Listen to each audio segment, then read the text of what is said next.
Então, a nossa conversa de hoje é com o Rafael Malenotti, vocalista da banda Acústicos e Valvulados, quase 30 anos na estrada. Isso. E temos novidades assim para os fãs brevemente ou continuamos tocando as músicas que já são conhecidas do público?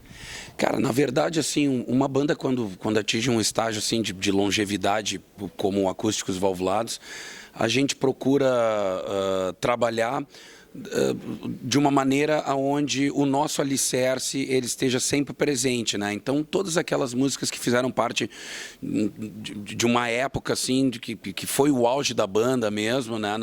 Nesses quase 30 anos de história, toda aquela época ali que é do final dos anos 90 até a metade dos anos 2000, esse alicerce que a gente construiu com as músicas ali que não saíam das paradas de rádio mesmo. Daí, isso é a grande parte do show, que é o que qualquer banda com uma grande estrada faz, né? Então, a gente sabe assim, que tem uma série de canções ali, né, de 10 a 15 músicas, que elas não podem faltar num show. Assim. Obviamente, uma que outra acaba saindo, porque a gente tem que ter também a reposição de material novo, para não parecer também que a banda estacionou num estágio de tempos atrás. Então, o show do Acústicos Valvulados, assim, ele privilegia assim, as canções que são conhecidas ali, o Até a Hora de Parar, o Remédio, Fim de Tarde, a Milésima Canção, tal. Todos esses grandes estándares da história do Acústicos Valvulados, elas obrigatoriamente estão no show, né? E depois tem ainda também uma parte que a gente gosta sempre de fazer, que são as referências aos artistas que nos influenciaram, que são referências da nossa história também musical e pessoal. Então, sempre tem ali uma carta na manga ali que a gente vai jogando conforme o show e conforme o que o público mesmo acaba pedindo, né? Então, o nosso repertório ele realmente é muito grande e às vezes a galera vai ali pedindo desde o clássico, toca Raul, até uns pedidos mais obscuros e tal, que se fechar de acordo com a situação, a gente acaba executando também. Como tu classifica e como tu vê ainda o rock atualmente, 2019, aqui no Rio Grande do Sul? Tem espaço para os outros ritmos ou já foi mais de ser apreciado? Não, o rock and roll ele foi um estilo musical que ele era a referência principal e cultural do mundo inteiro, né? Quando o rock and roll surgiu mesmo nos anos 50, ali através dos artistas que são da era pré-Elvis Presley, né, e tal, que daí acabou vindo o próprio Elvis Presley e logo em seguida os Beatles e os Stones, assim como os maiores expoentes. Nesse momento o mundo todo respirava rock and roll, né, e isso foi se perpetuando assim com o surgimento das novas bandas, das novas tendências e tal, mas o rock and roll ele sempre teve uma força muito grande. E aqui no Brasil a gente teve também a explosão do rock brasileiro nos anos 80, que casou também com o primeiro Rock in Rio, né? Então ali na metade dos anos 80 ali foi quando surgiu ali as grandes bandas, popularmente, né, falando do rock brasileiro ali, com toda a geração ali, Paralamas, Titãs, RPM, Ultraje, enfim, toda aquela. E aqui no Rio Grande do Sul também teve uma explosão gigantesca no cenário na época, que daí sim nos revelou TNT, Engenheiros, Garotos da Rua, Replicantes, tal, cada um no seu segmento, tal. E de lá para cá, as bandas dos anos 90, elas já eram frutos daquela semente que tinha sido plantada anteriormente, nas décadas anteriores, né? Então, nos anos 90, no Rio Grande do Sul, aqui, teve o surgimento do Acústicos Valvulados, da Tequila Baby, da Comunidade, da Ultraman, enfim, né? Então, e logo na sequência, nos anos 2000, ali também veio ali a Cachorro Grande, a Bideobaldi, a Reação em Cadeia e tal. Essas bandas elas vão se tornando cíclicas, né? Elas vão constituindo um ciclo e hoje em dia, desde que o mundo tomou essa proporção assim de globalização e tal, onde realmente o público tem a possibilidade de ter todas as referências dentro de um smartphone, Não só o rock perdeu força, como qualquer outro estilo. Assim, não existe um estilo de música que seja dominante. Tem as faixas sonoras que são mais populares mesmo, né? Mas não existe mais no mundo uma só tendência musical assim que domine como o rock and roll já foi em outrora, né? Em compensação, a gente sabe que acaba tendo espaço para todo mundo e basta os artistas, né, produzirem material condizente com o seu público e com a situação mesmo, para que a roda não deixe de girar. Como é que é estar nas terras onde a cultura é diferente, uma cultura mais alemã, mas que tem pessoas que apreciam o rock? Como é que é estar numa outra cultura, mas com a música de vocês?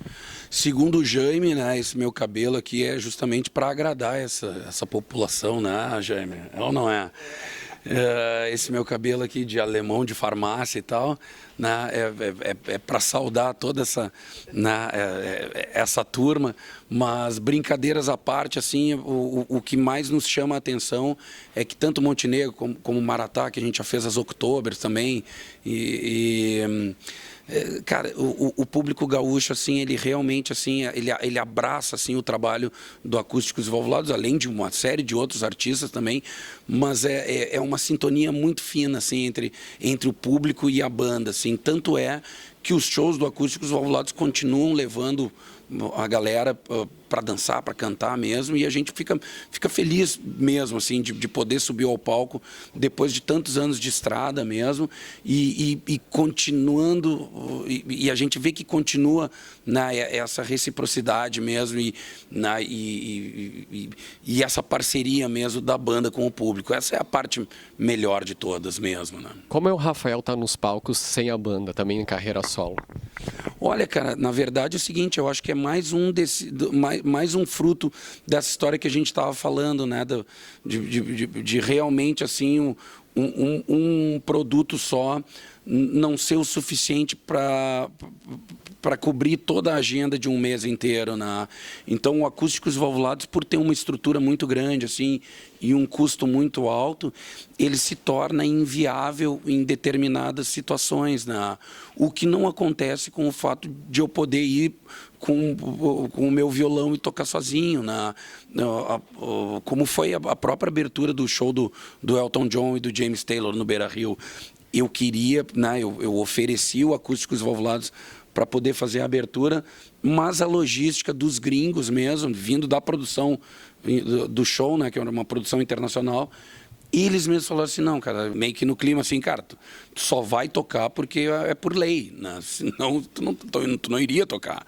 Então, como é por lei, a única coisa que a gente libera aqui é um direct box aí pro teu violão e um microfone para te cantar, e faz teu nome aí, se tu não quiser, se tu realmente fizer questão de que só vai te apresentar com a banda em si, então a gente procura um outro artista que se adeque a essa logística de show, né? Eu não ia deixar essa vitrine passar também, né? Então, conversei com os guris da banda e tal, né? Tive a autorização da turma toda e fui lá mesmo para fazer o show de uma maneira mais enxuta mesmo.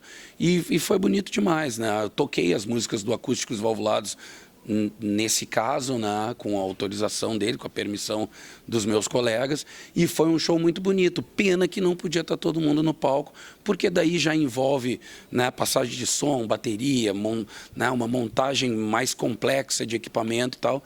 Então os caras liberaram ali voz e violão, foi dessa forma que eu fiz. Então, por exemplo, é uma carta na manga que a gente acaba tendo, e eu vou me adequando conforme, né, vou dançando conforme a música. A gente já fez mais de 1.500 shows, né, e tem uns que são muito importantes na nossa história mesmo, né. Eu gosto de lembrar de um que foi em 98, né, já faz mais de 20 anos, eu gosto de lembrar esse, porque me pareceu ter sido um divisor de águas, né, que foi o show que a gente fez a abertura para o Paralamas do Sucesso no Gigantinho.